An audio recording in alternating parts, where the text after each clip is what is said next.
มื้อนี้ไปหาปูเช้าไปหาเห็ดไปหาปูได้ฮอดปลาซิวฮอดบักหอยเบิ่งเลยพี่น้องเบิ่งให้ได้ปูเนี่ยบัดนี้เฮ็ดนั่นเด้อดองไว้บัดนี้เด้อแม่นไปโจไปหลักปูยิ้มแยบผู้ใดเนาะบัดนั้นเนาะลีผู้ใดถือปูสามารถถือกระดอกกระดอได้ฮะเนี่ยแล้วพอพวกสตรีทมันไปหาขายเด้อนี่มึงมีหลาวปาดหาได้คักเด้เนี่ยปานนี้เฮ็ดจังได๋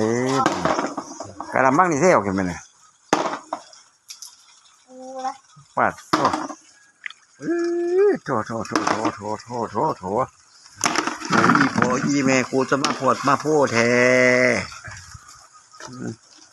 จะเห็นหีปูเด้อ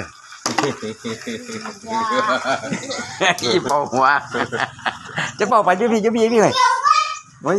สิให้เบิ่งปูนี่นะเยอะคูนี่เลยไม่นี่นะ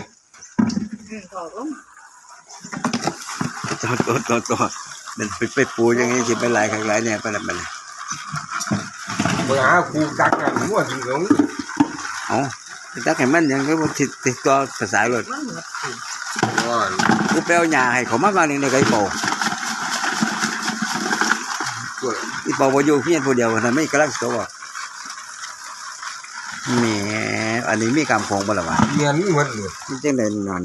ดองที่ต่ำ